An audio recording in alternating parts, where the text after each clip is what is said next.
Well, I have some of our teachers at KMS here to talk about their own journey with creativity, and I'm really excited to have them here. So this week we're talking about the basic creative principles that are in the book, The Artist's Way.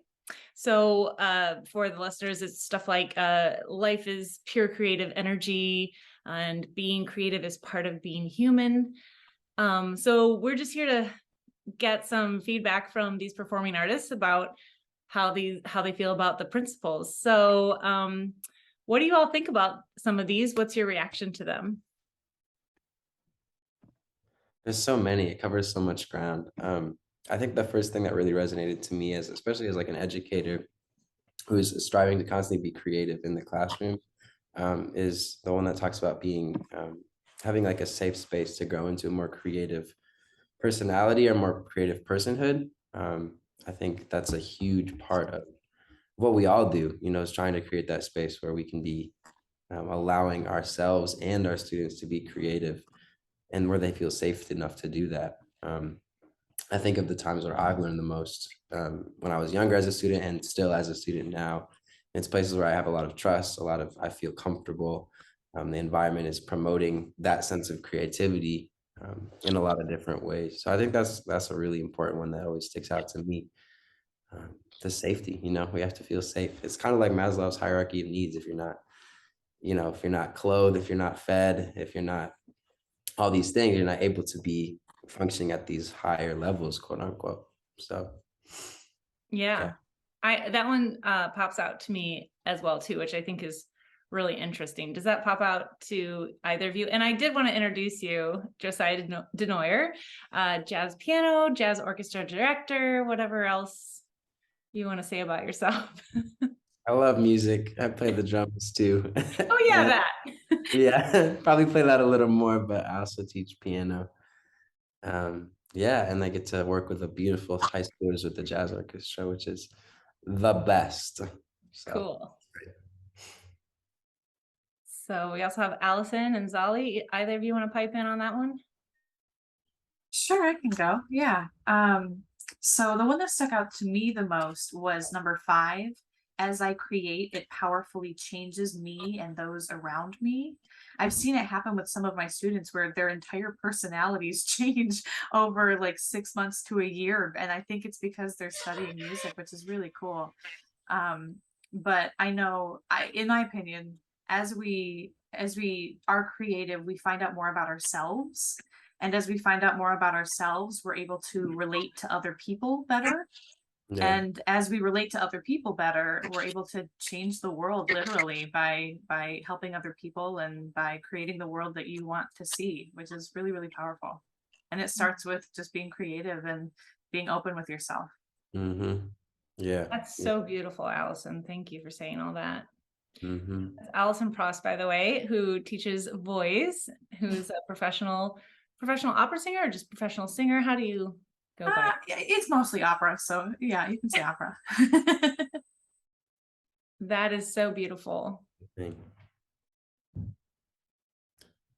Yeah, so I really can't say that I specifically like one of these points, um, but I really kind of like the way it's all said together. One thing that I liked that was missing is um, originality. I think a lot of times I struggle with creating something because I'm worried, is this original? But none of those points say that what you create has to be new. None of them say it has to be something no one's ever done before, because it might be something you've never done before. It might be something you've never done before.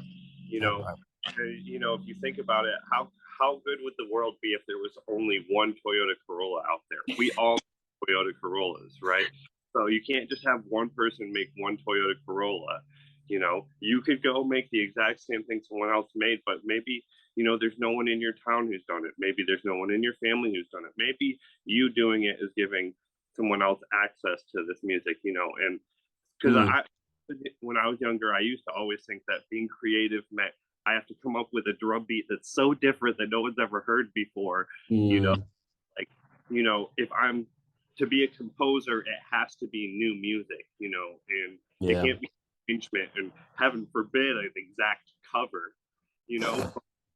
Bach, you know, most of his training was just copying music, and he became one of the most creative individuals in all of history, you know. So like, I just like, I was thinking about that's what I wanted to say, is that, you know, just create, just anything that is creating something, you know, whether it's original or not, you know. And then that like aligned really well with those points, you know, like, because it is just part of everything we do, you know. It is something that builds us up, you know, like, yeah, that's my 2 cents. Wow, Zollie, that is super deep, dude. I didn't even think about that, but I love that. Zollie is drum faculty at KMS, and also runs the Artists and Innovators small group ensembles for our performing artist program. So, and yes, that's amazing.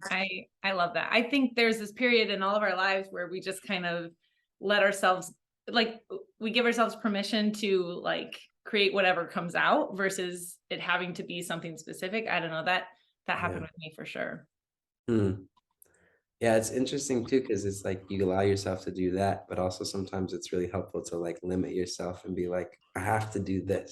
You know what I mean? I have to transcribe this. I have to, like Zollie was saying, I have to write this exact same melody that, you know, whoever before me wrote. Like, it's cool how like creativity can be found in both of those things, in structure and away from it. That's really interesting in classical music in particular, because usually we stick to the notes, we stick to the rhythms, we stick to the words. We're not scatting, we're not improvising, you know. And so the creativity and the originality comes from your interpretation of the piece and how you feel it, and then how you portray those feelings. And that's really special. Yeah, well, and it's beautiful because like, even, you know, jazz musicians spend hours and hours and hours trying to get their things to sound exactly like someone else so often. You know what I mean? We'll spend hours trying to fit our sound into someone else's, trying to sound exactly like Philly Joe, trying to sound exactly like Sonny Rollins. But that's so that we can get to the point of personal expression. So it's really similar if you think about it. But yeah. So much to learn. Mm-hmm. What do you all think about, I think Zollie, you sort of touched on it, this idea that it's like when you create, it's for you. So one of the basic principles is my creative dreams and ideas are important for my own life and are a gift to others. And I think for me, that dynamic has been really interesting because initially it was all about me, right? When I was like a teenager, like being Maria in West Side Story, you know, like, and then it was like, well, this only matters if it matters to other people. And they want, you know, to come to my shows, and it impacts them. And now, like 20 years into it, 30 years into it, I'm like, wow, I think all of this has actually been for me on a very deep level. And that was very humbling. So I'm just curious on your all experiences with that. I mean, I think it's both at the same time, and that's okay. I find that in singing, like the actual technique of singing, when you sing into yourself, it doesn't sound as good as when you sing out.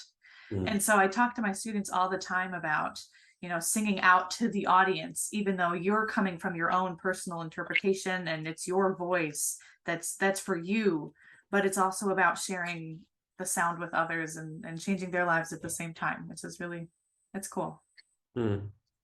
Yeah. That's a beautiful way of speaking about it, like from the actual technique of your instrument. That's really cool. Yeah, I think it's both too, because I don't know, I think about like the last like big project that I worked on that I actually finished.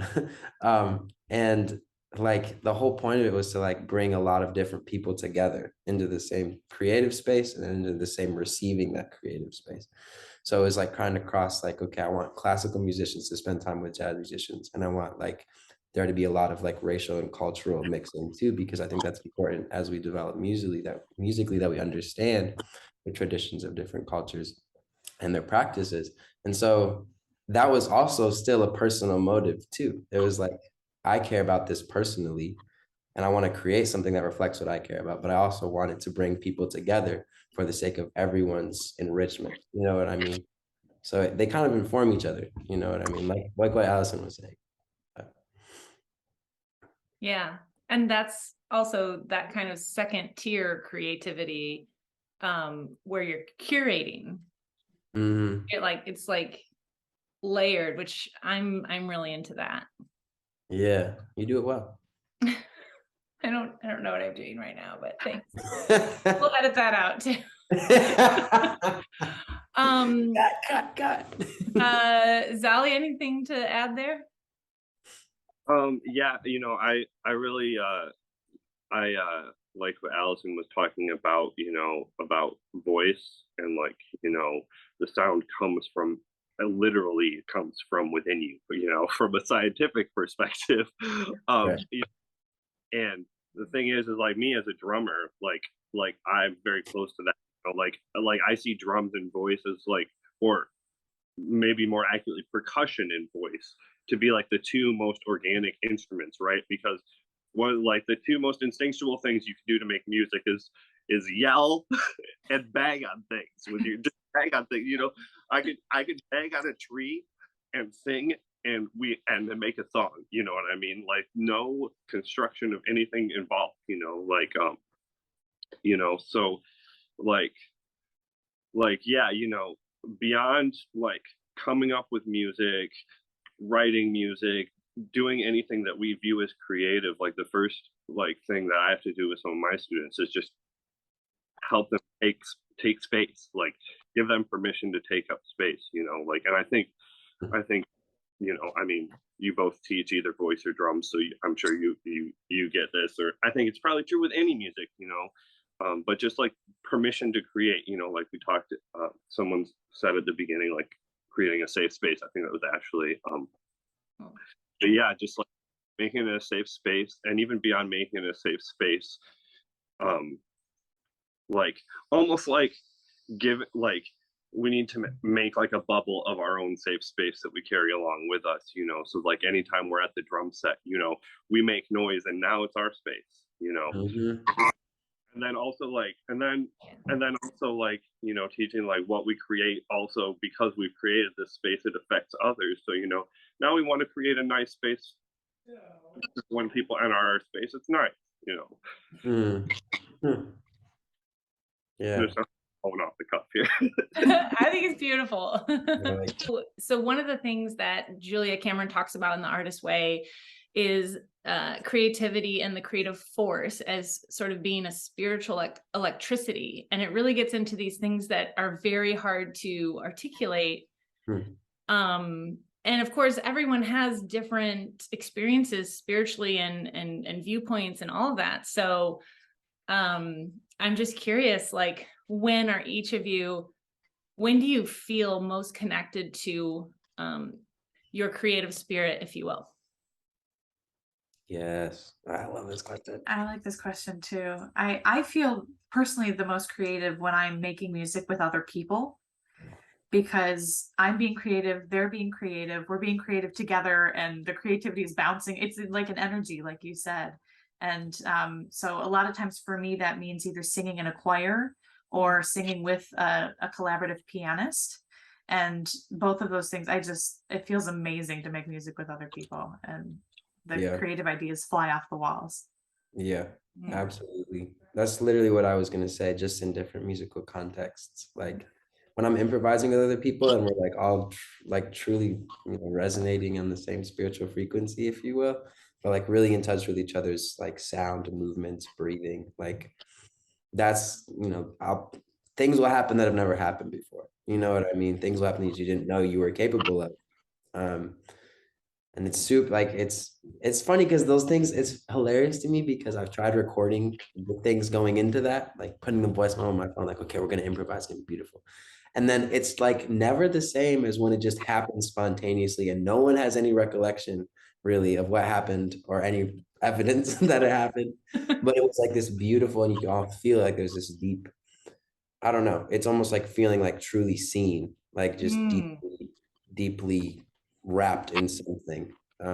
And like it just spurs so much creativity. It kind of connects to the first thing I said, like you feel safe. And so you're able to like be more authentically yourself. Yeah, So and it also reminds me of feeling right on the edge of where my safety ends. mm, mm, Um, a really not to good. take away your point, because I love your point, like the synergy that can happen with an improvising partner is truly transformative. It's outside of myself, I feel. Yeah, yeah, absolutely. But yeah, there's also a little bit of risk in that, a lot of risk. Yeah, yeah. I think, I mean, when it's great, and and then the rest of the time.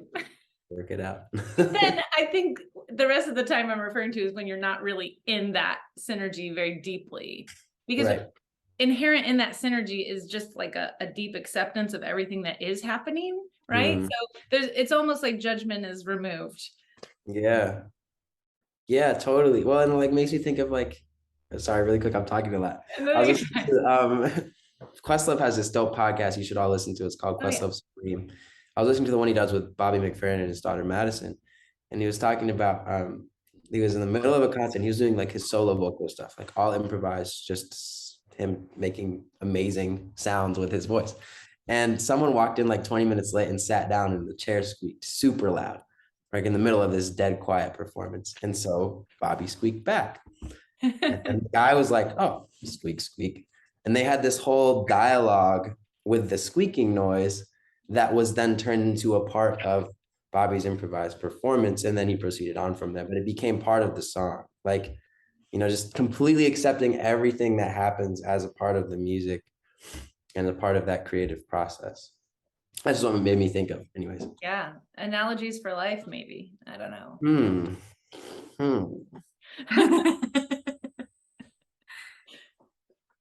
Yeah.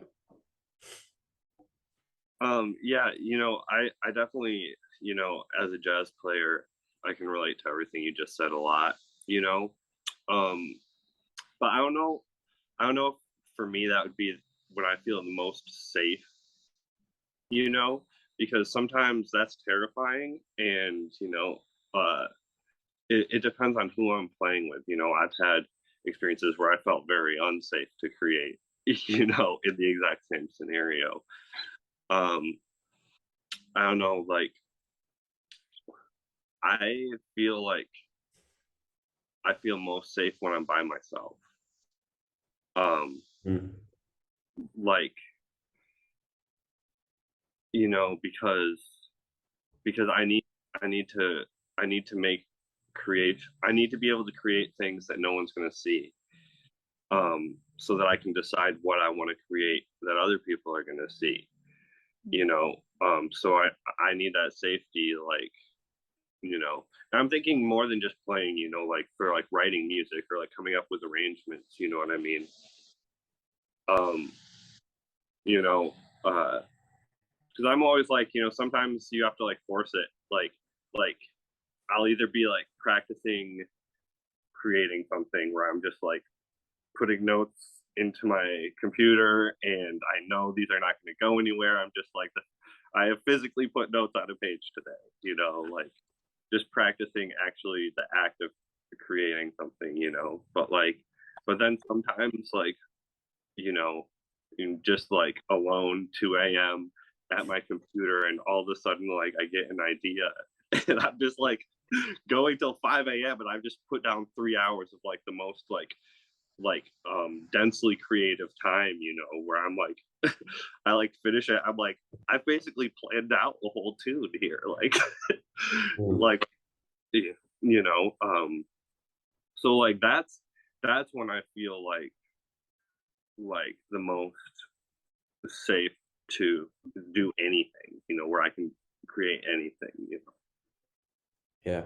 Yeah, I actually I'm similar, Zollie. My deepest creative experiences are when I'm alone and I'm just open to hearing and transcribing whatever comes through me is my experience.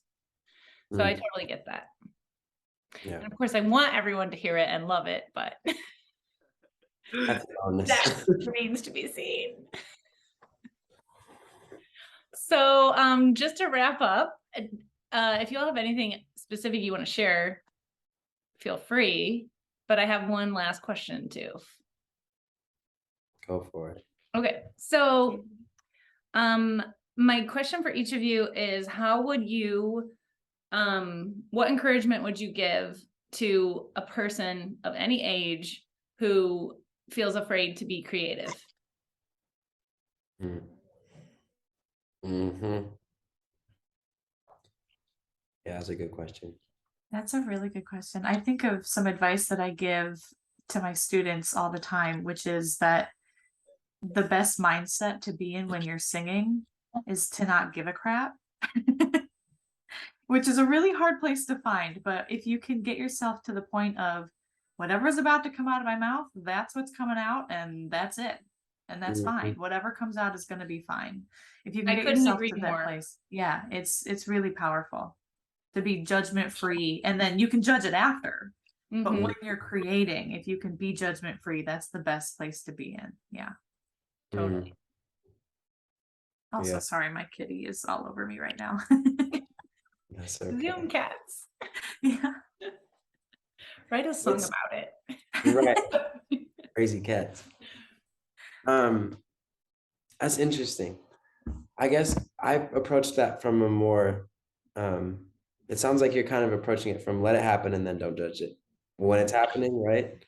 And then afterwards you can kind of critique it if you want to. Sometimes you don't have to do that. But I think I've always generally, especially kind of trying to teach how to start improvising too, I've kind of approached it like the other way, because I've noticed like saying, okay, create something and don't judge it is super overwhelming for a lot of people because there's so many possibilities. It's like, there's 88 keys on this piano and you want me to make something having no context of anything, right? So it's really interesting because I've noticed, especially with younger students, having like a framework to work from really helps them be creative and like take that step. Like you have 5 notes, okay? You have these 5 notes. It's all you can use. Now make something up.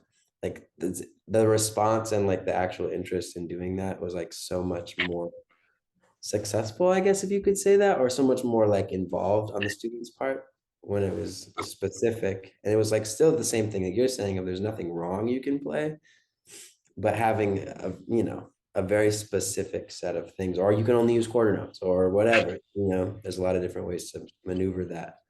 But that actually allowed people to be more creative and kind of like hone in on something to really work with.